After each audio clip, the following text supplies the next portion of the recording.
wamthola esekamereni yam right handed engqunu. Wathi hayi uyaxolisa njani. Meqeda umama wam wangibizela ekamereni yakhe wathi ucela lento lena iphelele phakathi kwefamily. So Is a family matter. So your mom found you right-handed? Yes. Ngaleso sikhathi? Yeah, engqunu. Engqunu. Bengiyinto ye-sex. Ekseni uzoze angiyeke makusezophuma isikole.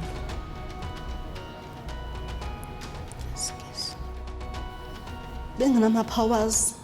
Noba ngicela ukuthi ngicela ukuyovakasha kumntana kabhuti wakhe bengiphiwe isikhathi athi usafuna uku-enjoya. Ubuvijina ngabreakwa nguye ngaba preg umntana oqala ngaye azange kubekho umuntu enzothi ngiyakuye because isimo bembhekene naso. Indoda yakhe bisuka ekamereni kumama wami izolala nami la. Akhona umama endlini? Ekhona ebusuku. Ekseni umama wami behamba kuqala indoda yakhe mithi mayicela ukhapha mayicela umphelezela ebebuya kimi ngisalele ngizovukela ukuthi ngiyisikole ngiyeJacob alale nami. Meceda athi yena ngiyisilesa abeke indishi yamanzi amanzi abandayo athi mangeze ngaphansi kuyophuma amaspenish wakhe. Ukuthi noba ngathi ngiya epolice station ngiyocheckwa akuna evidence ya. Ngachisa iflat but azange ashona azange alimala azange athini. Bazama ukuthi bamkhiphe. Ngahamba ngaye Sunset again 2008. But icase yakhona ngayiwina because it was self defense.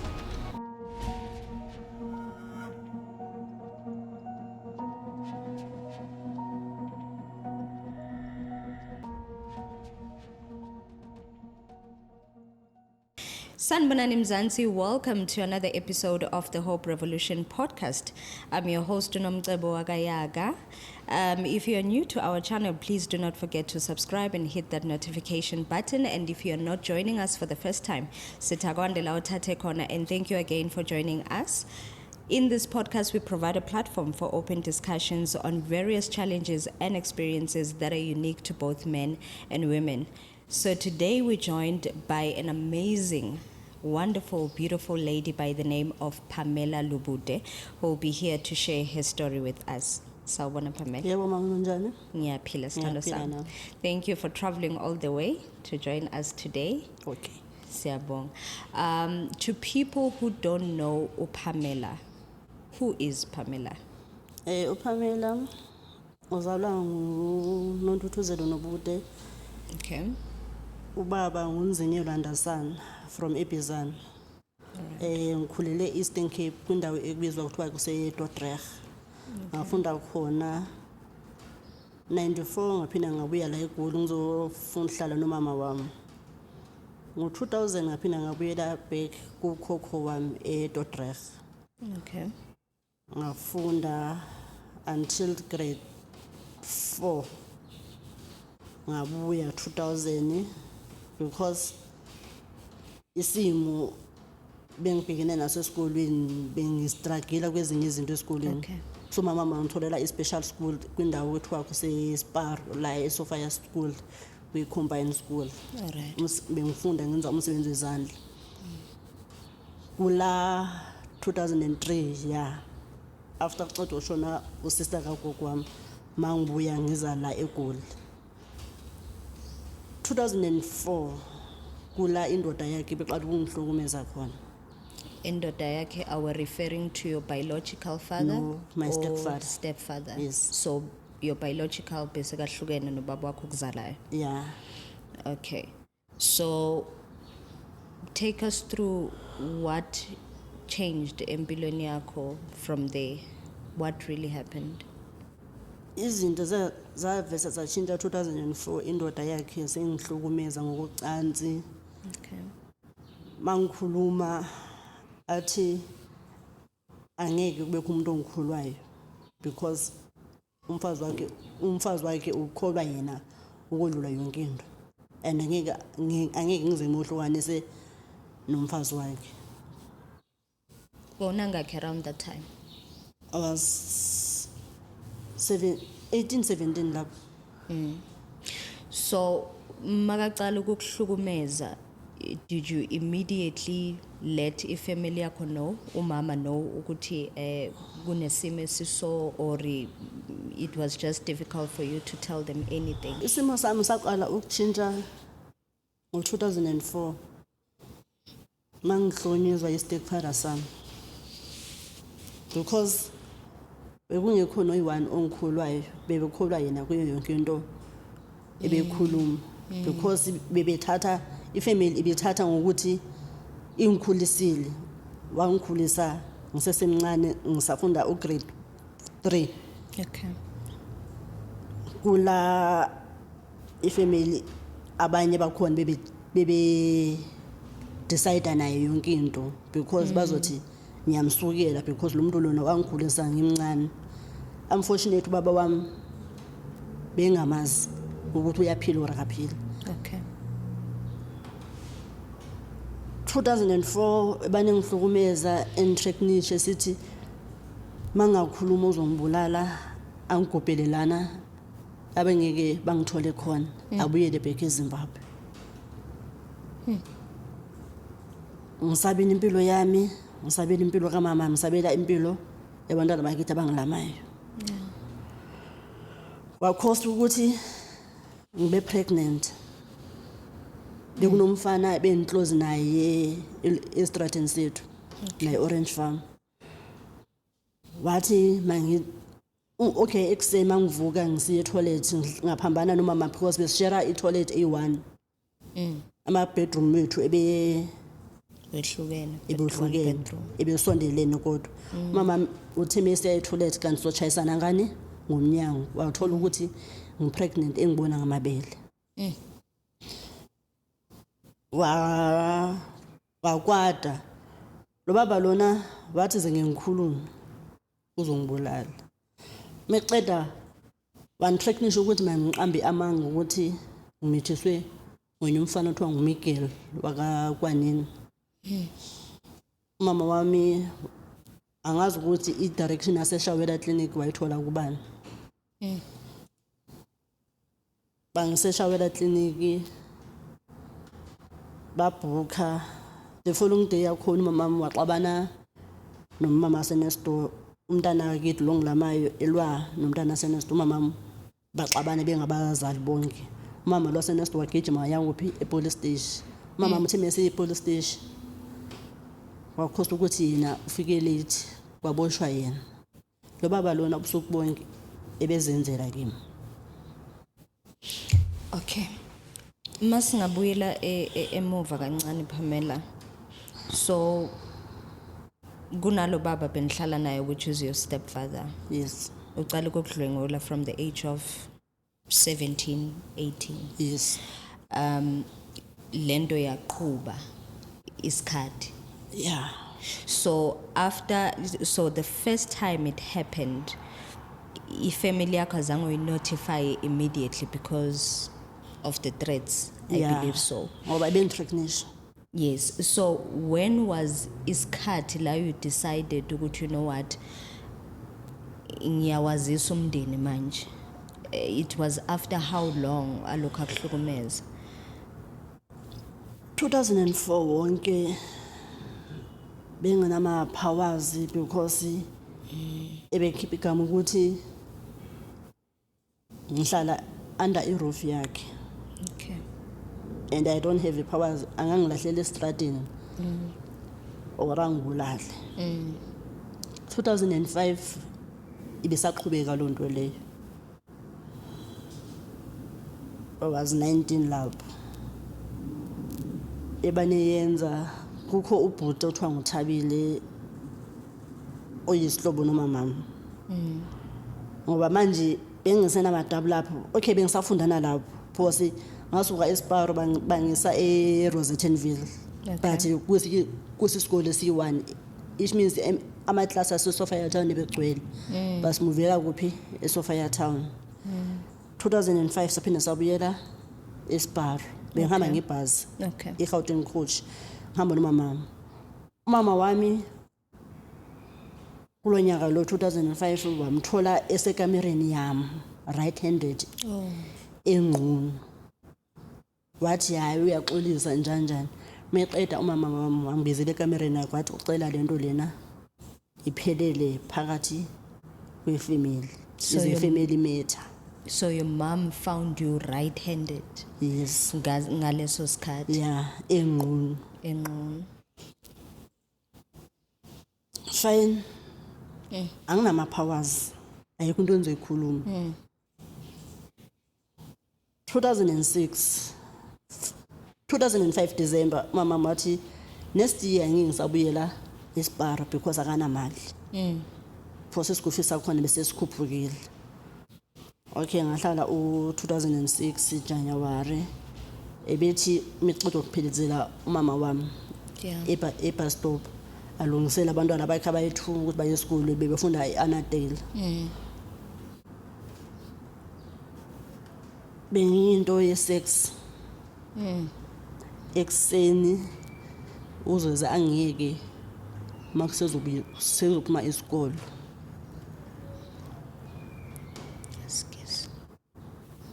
Benginama powers noba ngicela ukuthi ngicela ukuyovakasha kumntana kabhuti wakhe bengiphiwe isikhathi athi usafuna ukenjoy ubuvijina ngabreak wangwe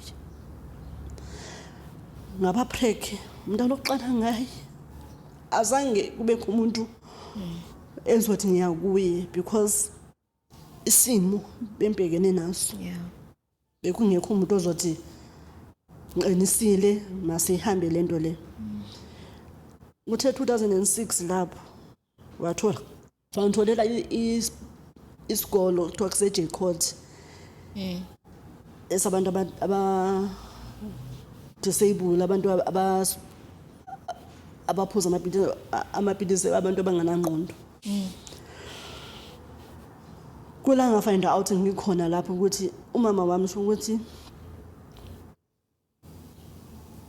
uvala lento le yena nendoda yakhe ukuthi kwenzakalani. Bazothisha ukuthi mina vele ngimuntu onangqondo. Ngathola onye umfana bengizwana naye uthi ngijabulana uMulifi behlala eProti. Azwana naye.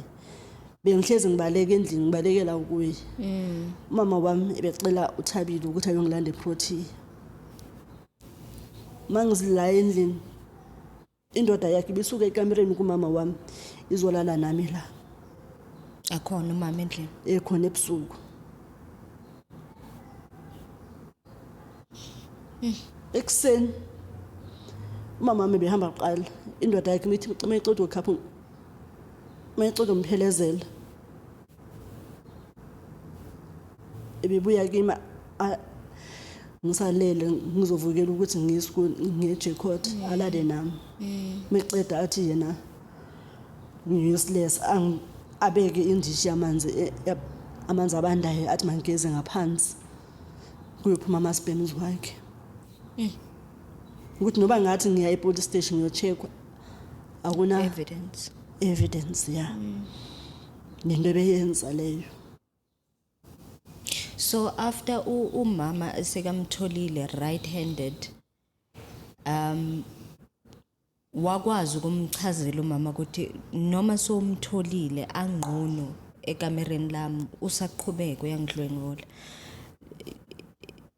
Bengakhoni because mama naye umuntu onolunya ufuna kube ngathi nguye yedwa all right. Sis Pamela ngasho ngithi uhamba endleleni enzima. You've never enjoyed ubungane like any other child? So ubungane, it was taken away from you at an early age. But I want to say to you, Guti, whatever you went through, it's not you. It was an experience oyitholile empilweni yakho ukuthi kukhulise somewhere somehow. But kule mpilo oyiphilayo, you are not those problems. You are Pamela. And I can hear through your voice ukuthi it's still painful. Usezwa ubuhlungu. But I want you to understand ukuthi siyazisula inyembezi siqhubeke ngempilo. And don't ever feel ukuthi ilife yakho seyiphelile ayikapheli. This is just the beginning of beautiful things and new things. Nezinto zakho ufuna ukuzi-achieve, you can still achieve them. So going back to living with this man, uyaqhubeka uyakudlwengula. Now he'd made it worse because besekakudlwengula while your mom is present endlini.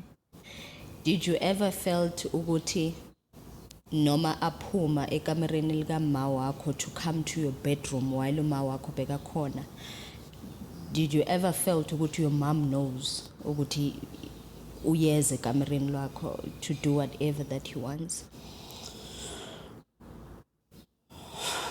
Because we can't say ukuthi bekahlala lele. You know, sometimes kuba nalento leyo ukuthi maybe umuntu uyazibuza ukuthi uyaphi. Did he do it more often?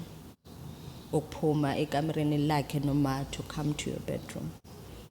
Sinomcebo.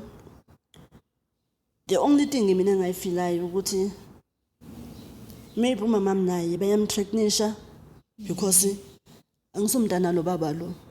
Yeah. Angisiyena ingane yakhe akangizala. Ngoba izinto ezenzeka kwabanye abantwana okuthiwa stepfather sekudlwengulile. Bengizizwela kude. Ngingayazi ukuthi lento leni izokwenzeka kimi one day. Bengizitshela ukuthi ngoba mina ngingamazi baba wami ngizothiwa uyaphila. Ngingayazi ukuthi ukuphi ngiyomthola kuphi. Ngithole uthando luka baba. Nangu baba ngiyamthola but wajika waba yisilwane kimi. But akekho umuntu wangidefendayo. In 2006 nalapho early, maybe it was June or July, so ngisafunda eJackpot, ingane yakithi engilamayo yamthola right handed ephezu kwami ebusy asange akhuluma azange akhulume namcebo. The only thing wathula ngawuhamba ngaya kuJabulani mangiphume eJackpot. Wawufuna nobaba lo wathi kanti awungabuyi because umntana wami ngikhulumile naye ngithena awukhona ekuseyenzekile. Ngathi angeke. Bathumela uThabile futhi uthi azongilanda. It was December futhi lapho. That time uhlala ubalekela njalo kuyo uJabu. Is it uJabu, right? Bekuwumuntu ozwana naye around that time. Yeah. Ma ubalekela kuJabu ufika kuJabu, were you able to tell uJabu ukuthi ngibhekane nesimo esinje ekhaya, or it was ufika nje uzihlalele? Bengifika nje ngizihlalele sithando sami. Bengifika ngizihlalele. Bangilanda. Ngaba pregnant umntana kaJabu. Ngaxabana noJabu because bese ngifeel ukuthi noba umuntu wendoda wenza something uyangihlukumeza. I was 21 lapho 2007. Ngachisa umkhukhu wakhe bangibopha eProtea South. Okay. Ngayohlala ngisenza ama remind ngihamba ecourt yaseProtea. Umuntu ebehamba ngelendlela le umakazi wami ubuseka nobuthi isister kamama nezemva komama nomunye umakazi wami ubusisiwe. Okay fine, olubuyele emuva 2006 December ngayikhuluma phambi kwefamily yonke ukuthi beceda ngilanda eProtea. Okay. It was December. Ebehleli ekhone nasemnyango esofeni. Ngisitsho ukuthi njengoba ngibhizi ngibaleka la endlini. Lo baba lo yangihlukumeza, uyangirape. Wakhala, wazenza umuntu innocent.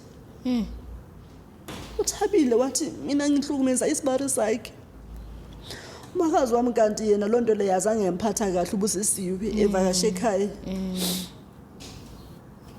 Watshela umakazi wami mase ngiboshiwe ukuthi uPamela kusona so. Fine, umakazi wami ebanesiye eSun City. Ngoba first day waya eSun City sekuvaliwe wacela amaphoyisa aseSun City ukuthi uze emntaneni kuagent. Okay. Umakazi wami emphathele impahla zokugqoka. Ngihlala eCell 1. Bengingekho happy kwindawo engikuyo because ngila because of anger. Yes. Ngitshise umkhukhu womuntu because of anger. Yeah. Wakhosta ukuthi umakazi wami because besebenza illegal wise. Wakhuluma nama magistrate ase-Protea ukuthi lo muntu lo ebezwana nalo muntu lo. Sona izimo abhekene nazo kungenxa yento le. Azange baphinda bazwana umama nomakazi wami because umakazi wami she was fighting for justice yami. Still nalapho angazi ukuthi indoda yaseZimbabwe isebenzisa imithi or yenzani. Into yakho yaphelele emoyeni ngaphuma ngawehlala Alexander. October 2007 bengiyi-1 ngoba ngaphuma eSun City vele ngipregnant. Okay. Ngihamba eclinic yase-Alexander ngihlala nomakazi wami Busisiwe. Inguye umakazi Buseka othenga ukudla kodwa umama mekhona. She never be there. Ngiboshiwe kwenzakalani. Ngathola umntana we-stillborn. Azange ngamngcwaba umntana wami. Sorry.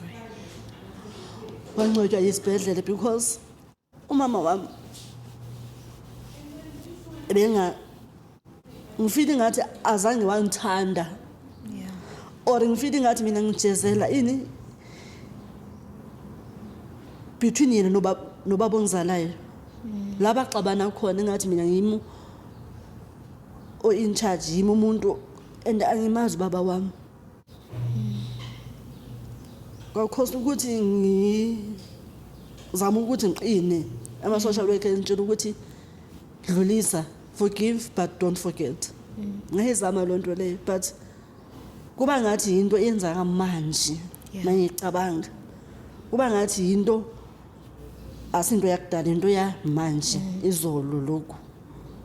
Ngoba angitholi justice. Ne case engayivula eProtea ngiyivule lo baba lo yaphelela emoyeni.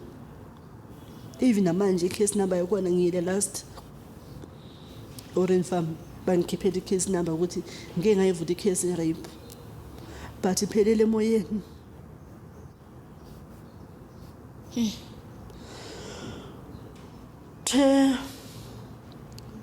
2008 ngaliduba ikhaya. Bengilala la edrobheni under the bridge. Makubanda ngibalekele ePark Stage phakathi ngilala khona. Ngime ekhaya but ikhaya lami ngibalekelani impilo le engibhekene nayo. Yeah. So masibuyela emuva a little bit, Pamela. So you had ingane with your previous boyfriend obohlala naye. And masibuyela futhi emuva, there was a time you fell pregnant ngengane ka-stepfather. Yeah. That pregnancy, itolo umama ohlala from the next door. I-pregnancy yami. Yes, how did you discover? Umuntu owayediscover ukuthi ngi-pregnant umamami. Okay. Bakhosa ukuthi bangichuzise ukuthi ngikhethe ukuba nomntwana or ngiyokhipha isisu. Kulana ke bengikhipha khona isisu ngo-2004. I was still at Rosettenville. Singakamuveli back again eSparo eSophia Town. That was your first child? Yeah. Engasikhitshwa isisu sakhona. Kula impilo yami iqala ukutshintsha khona ngihamba ngihlala. Kwaba izinto ezinjalo. And umuntu wesilisa once wangithethisa ngivukela i-anger leyo ukuthi uyanyanyisa lo. Ngazohlala la eGP's Town nabangani bami. Onye umfana bengizwana naye bese singahlali sonke. Wamosha ukuthi angithuki angishaye. Ngamiyekela oyolala. Ngachisa iflat. But azange ashona, azange alimala, azange athini. Bazama ukuthi bamkhiphe. Ngahamba ngaye Sunset again 2008. But icase yakhona ngayiwina because it was self defense. 2009 ngabuyela ekhaya. Ubuyela kwami ekhaya 2009 ngahlangana nobaba umntanami lo manje enginaye. Okay. Ngapreka December ngamthola nge-14 December. After i-14 December lezo umama wami wangxotha umntana engakenzi nonyaka. Okay, so you got umuntu omusha. Yeah. Obawuthandana naye. Yeah. Naba nengane. Yeah. That time uhlangana naye bosuhlala phi? Bengisahlala endlini but ngithema sengihlala naye sengizwana naye isikhathi. Wathi ungcono sizohlala kuphi soyi2. Okay. Kubo e-back room. Okay. Awukho kude nasekhaya. It's just ukuthi sidivide isikolo. Okay, mawuthi akukho kude nasekhaya usho ekhaya la your stepmother and my stepfather. your stepfather and your mother live. Yeah. So ubusubuyele khona back yeah. to. Okay. Fine. Mthame ngixotha it was 28 December. Mangikhumbula kahle 2009. 28 December. Ngalandwa ngugogo umntwana nokhokho umntwana. Imvula inet. Ngayohlala kuphi khabo bomntana wami. Okay. Until ngathola umsebenzi. Umntana wami ebena 9 months. If I'm not mistaken it was 2011 or 2010. Kulana sendicide ukuthi ngizimele. Okay. Umntana ngihlala naye ngisebenza ngahamba ngaya ku-organization enye okuthiwa kuse-Home of Hope. Ngivolunteer into lena yokusebenza ngabantu ngaphandle abogogo yonke lo nto leyo. Ngizenzela umntana wami yonke into. But kusekho lanto leya ukuthi angikatholi justice. Namanje sesinomgcina ngiyidinga justice. To get closure. Ngithola closure ukuthi umthetho uthini ngalobaba lo ngoba usastile usaphila. So icase mawuyoyicheka ku-system bakubonisa as icase esavuliwe noma sekuyi case eyavalwa but ayina follow up abangitshelanga ukuthi icase isavaliwe but isekhona but I can follow up. Okay. Kulana ke umama esiba sengikhuluma nani ukuthi ngicela usizo. Mama sengikhuluma kuma social media sekagijima sesiya emaphoyiseni eyongenzela i-protection order. Okay. Because I feel ukuthi njengoba enza i-protection order, she's blocking this thing. Uthi ngiyamthuka, ngiyathini. Ugcine nini ekhaya? Ugcine last year after Good Friday bekungcwatywa umntana ka-sister wami. So after then kwavulwa that protection order. Yeah, ivule manje ngoba Recently. okay 2015 bengisebenza ngihlala eOrlando. Ngisenza umsebenzi lo nokama promotion. Okay. Sahamba saya eMpumalanga. Kulama ngibuya khona October ngithola i-accident. Bangikhosta ukuthi ngi-operate inyawo eBar. Okay. Ne-spinal cord. Mama she was there. Angazi ukuthi she was there because yazi ukuthi kuyoba imali ezizophuma or she was there ukuthi ngingumntana wakhe. I don't know. Namanje ngisazibuza ukuthi why. Because ngithe mangicela ukuthola imali 2021 14 April. I gave her 400,000. I have a proof. Ngathi u200,000 ngomntana wami eziba umntana ehlala nawe. Ama interest lawo ngawazo provide umntwana ukuthi umntana wami le mali lelo ozoinvest akhona uqhubeka ngempilo ngoba mina ngikwazanga thola ithuba lokuthi ngifunde ngifeze amaphupho wami because ziningi izinto engizifuna empilweni yami bengifuna ukuthi ngibe yi-actor, ngifuna ukwenza into zama-catering, ngifuna ukwenza ini ukuthi nami ngibe na something but angikwazanga. Yeah. Inkinga isuke lapho ukuthi ngimbuza ukuthi imali engiphe zona zomntwana engithe uzi-invest zikuphi, ngicela i-proof njengoba savumelana njengomzali nomntwana ukuthi you will show me moso investile ukuthi nayi proof angeke ungivalele ngaphandle mntana na. But now I feel like you are closing me outside ngumntana wami. Are you allowed to see your child? Since in a protection order, do they even allow you to come uzombona umntana? I-magistrate imkhathile yathi njengoba uthi uPamela ngasezi kwakho umntana wakho uzombona kanjani. Wathi yena umama I will arrange ukuthi ngimbona kanjani noba ngamthatha. But now I don't feel safe. Ngizokhuluma nobani ngoba abantwana bakhe laba bayi2 ba against mina.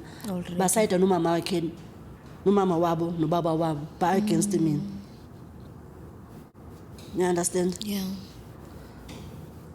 And manje kuyothi kuhamba isikhathi bazo influence abane umntana wami ukuthi umama wakho kwenzeka kaso. Okay, magistrate angali ingiphile i5 years ne. Le 5 years lena angiphe kwenzeke something ngomntana wami. Ngizokwenzani? Ngizombolela ngaphandle kulo? You can't. Or menshona, do you think they will tell me? Or mangishona imali zomntana wami ngingayazi ukuthi kwenzakalani ngazo. Do you think ukuthi umntana wami uzoba right lapho or uzothuka kuthiwa unyoko wakushiya ungena next wakhetha ukudla imali nama boyfriend? Ngibe mina into eright ngayenza kwangesikhathi. Ngicela uthola imali azange ngimoshe isikhathi ngathi asamse mochayisa sihlangane kuphi eNewtown Mall Old Mutual. Sangincedwa unyisisi ngiyamkhohle igama lakhe wase Old Mutual. Senza ama transfer and I make her as a beneficial yomuntu ukuthi nayi na uma bank statement kuyabhala ukuthi beneficial. But mase ngifuna ama proof ukuthi kwenzakalani sengifaka emthethweni sengenza ama protection order because she is cutting something. There is something that she's hiding behind her. Do you feel ukuthi now is the time to maybe live your life nengane yakho? Yes. So uyayidinga ingane yakho, you want your child. I want my child. Are you in a situation yokuthi manje you can feel ukuthi no, ngakwazi ukuzimela, ngakwazi ukuyincenga lempilo nengane yami? Yeah, Nomcebo, because umntana wami angeke ngimlahlele umuntu. Yes. Esibayena ehamba ekhuluma amanga esithi ngamlahla ena 3 months, and which is wrong. Namanje njengoba bengibane ngimthatha umntana wami aze kimi. Okay, asibeke kaso. Umntana uyizwa wathi engithuka esithi mangihambe ngiye kuma social worker qala before ngithola umntwana. That time ngikhipha imali, why they didn't go to the social worker, or they send me, they say you must go to the social worker first before you take your child, before you give us the money. But they receive the money with the warm hands. Bayithatha imali, but i-case lena abathi involve ama-social worker, they didn't even include ama-social worker. Angithi mayinto kuyi-case omntwana kumele ba-include ini ama-social worker angithi, but hayi umama womntwana nangisekabuyile kuso naso naso, but kuyi-social worker there is no document ebhalayo ukuthi uPamela wabhawunda umntwana wakhe ena 3 months, wamkhulisa umntwana ena 3 months, and kulo 3 months leyo laba abangilamabi besesikolweni. Kulo 3 months leyo ebesemsebenzini esasebenza eRandburg, ngihlala nomntwana kubo, ngaze ngayoqasha econtrakeni umntana mina 9 months. Ngishiye crash ngelunch, ngisuke elunchini ngiye crash ngiyoncinisa umntwana. It seems like Pamela ziningi izinto embhekene nazo ezenzekile empilweni yakho. Yeah. And sometimes i-trauma seyithatha very light and like hayi ngizondlula entweni so. But njengoba usho ukuthi it happened years back, but ngifila ngathi kwenzeke izolo. Yes. Or manje.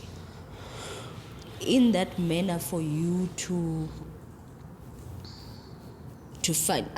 find yourself again and maybe heal, do you think ukuthi you need therapy? Sorry?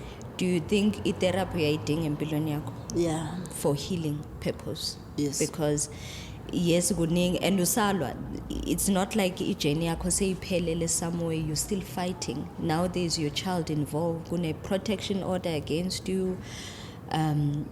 You've given imali uzitshela ukuthi ingane yakho izosupportwa, izoba right, but now you're being told stories.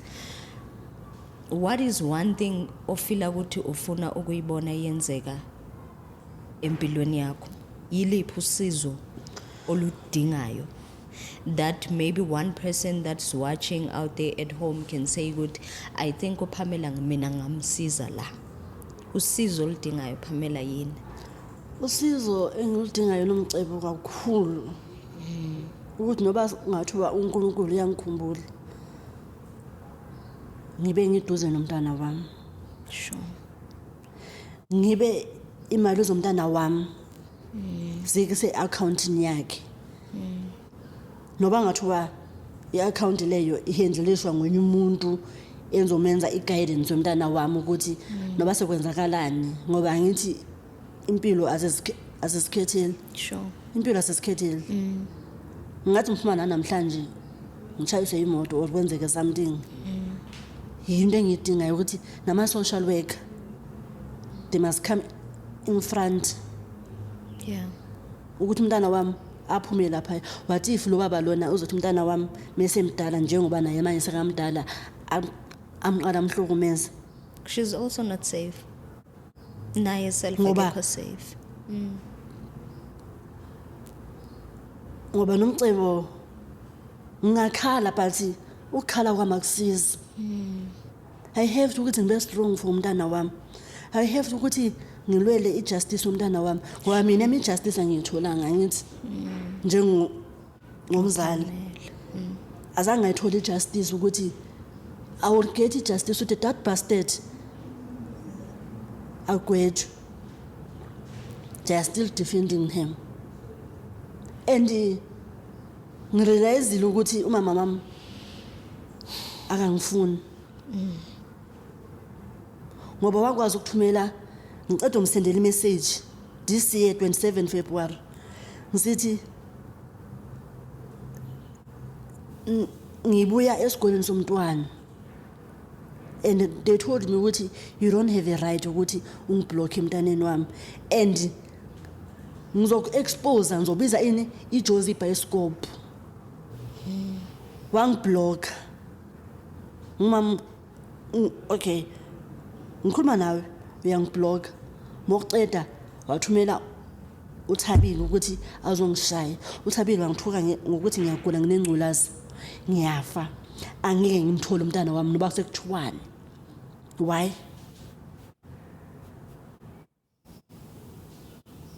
Mina sengifuna imali zomntana ngifuna ukuzidla. Ngingafuna ukudla imali zomntwana ngibe kuyimi umzali wakhe engimkhiphela imali ukuthi meceda ugrade 12 abe ne future right aqede naye ahamba yoma university or kuma college afunda aqede. But kuyokumika ngokuthi ngifuna udla imali yomntwana. Angiqali manje ukufuna imali yomntwana ngikuyazi ukuthi kwenzakalani. Njengomzali befuna ukuthi athi angibeke phansi athi Pamela kuso.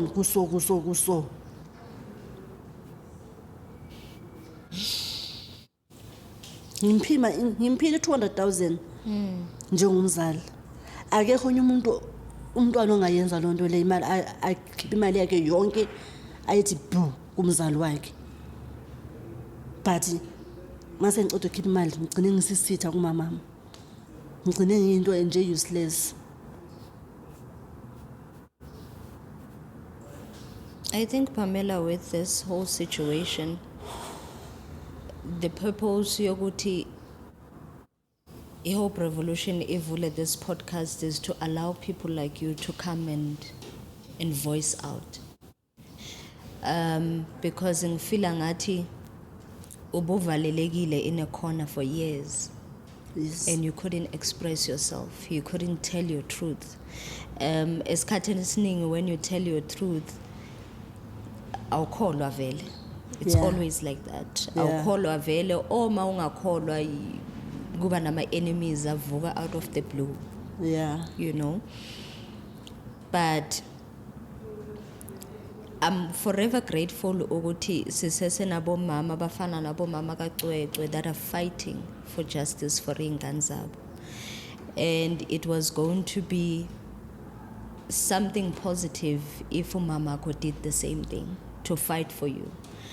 I think ngabe you've healed because bond zobona lento le ukuthi nginomama that is fighting for me. Iclosure iba khona. But at this stage we won. You won. You are fighting alone. And right now kunengane futhi that oyidingayo ekweyakho. Oyidingayo eduze kwakho because uyazi wena ukuthi uboyabe and you're trying to bring her closer to also protect her. Because ngiyathemba ezumama awulali kahle knowing very well ukuthi your child is staying with the same person that raped you as pinda. So we'll try by all means to share this information to the right people. And uzame nawe ukuthola usizo, uzame nawe ukuthola closure. Because I think the one thing evulekile enhlizweni yakho is that all these things happen to you but awuna closure. And it's hard to see the very same person who messed up your life continuing their life living normally. Yeah. But as Tandas ukuthi with this episode we're going to get the positive response that we're looking for. There will be bigger officials that will call in and say, I want to help that lady. Because mina personally ngiyafila ukuthi uyalidinga usizo. From therapy to getting justice to getting your child back. I think manje nomcebo yabona ngizela. Yeah. They will change the story. Bahambe baye police station uthi ngikhuluma ngayo ku social media nyamthuka ngiyohlala eSun City for 5 years.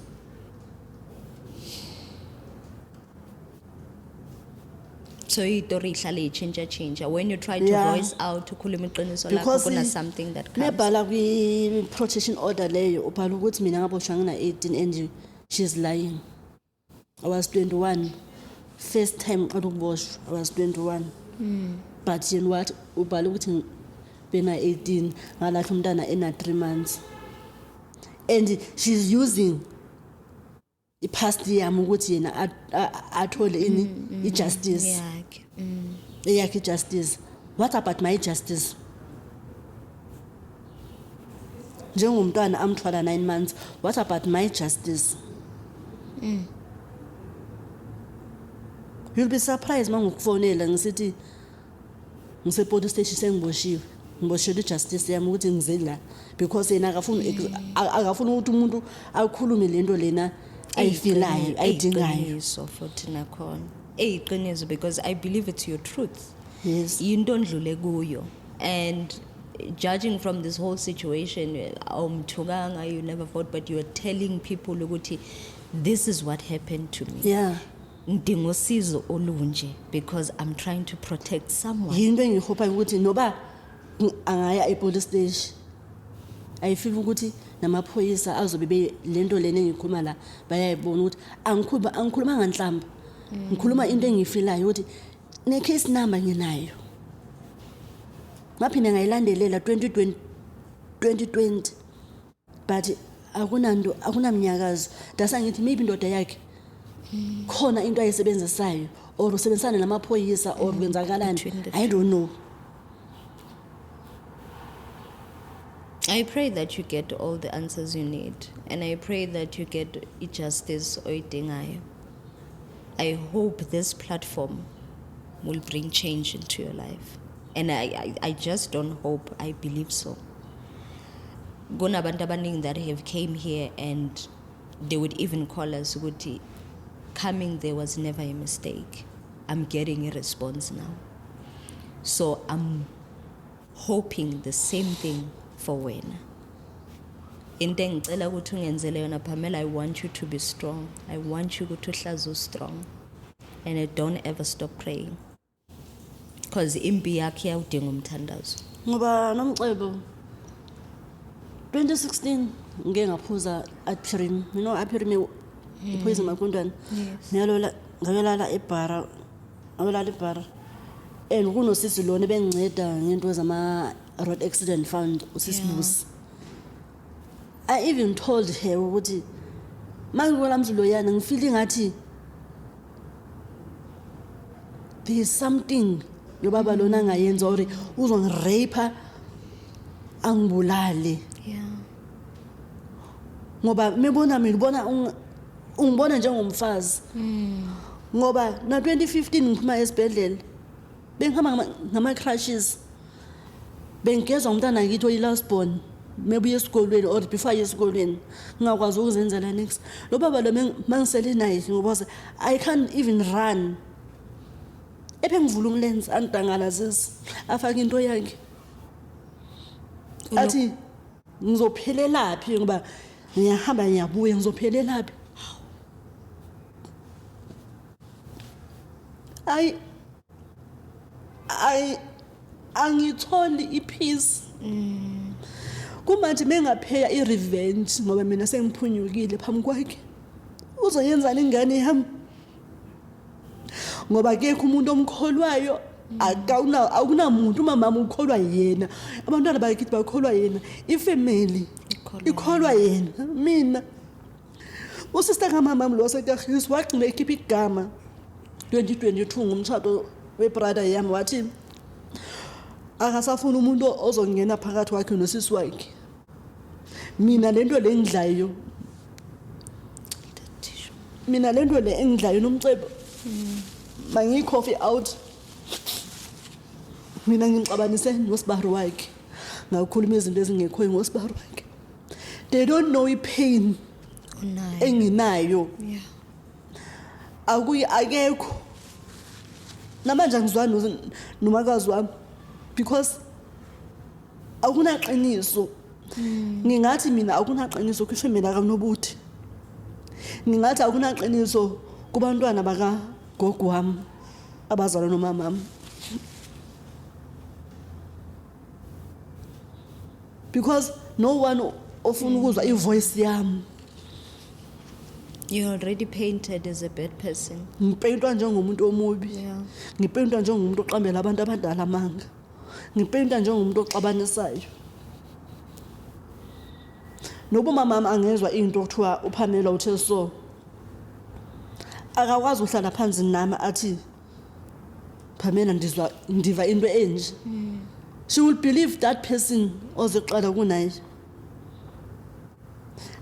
2021 ngapha mama i400,000 ngapha laba bayithuwa bangilamayo 5,000 bayahamba bekwenza ama license.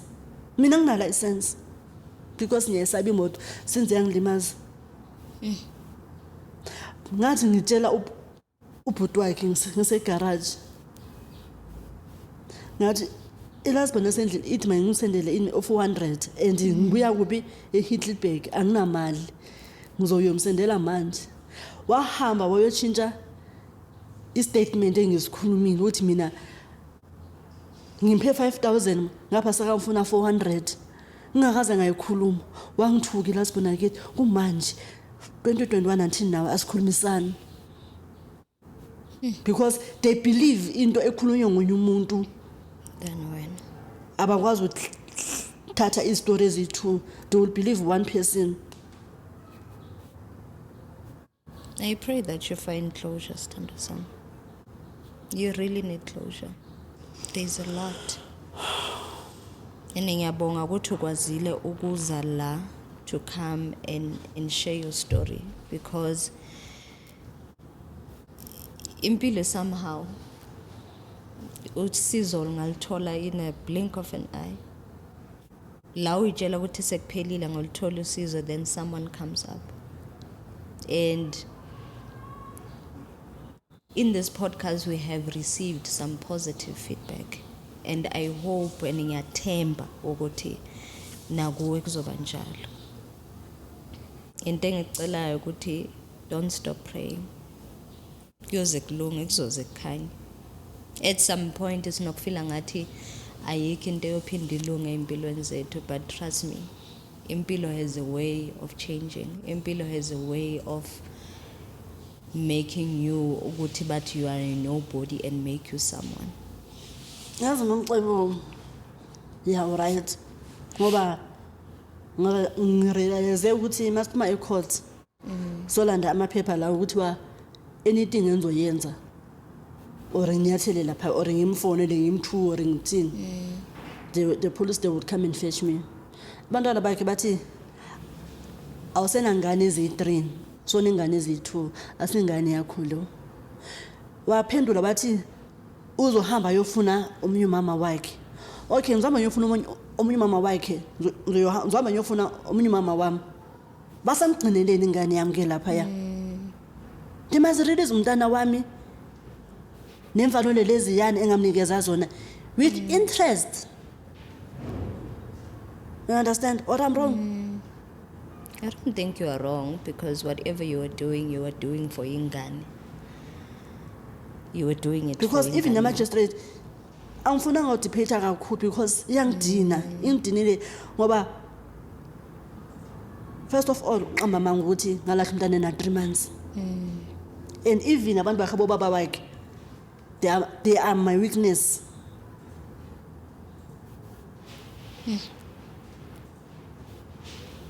Even noba ngingasazwani nobaba wakhe because baba wakhe ebebhema ama drugs.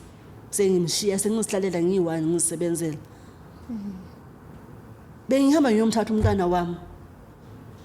Ama crash lana umntana bengimbhalisa bekubhalisa mina igama lami. Bona bebesiza lapha basiza khona. But mezo qamba manga ngathi I bounded my child. Yinto engizusubhlungu. Ngoba ukhuluma amanga. Kwinto ebhalwe ku protection order, some of them ngamanga. fine as bame ngithi ngizombizela iJozi Bioscope yini lena ayibalekayo ekumele ukuthi umhlaba ungazi ukuthi wenzakalani. Yeah, inzima Pamela, inzima. But I would like to thank you for coming. Uzoshare nathi istory sakho.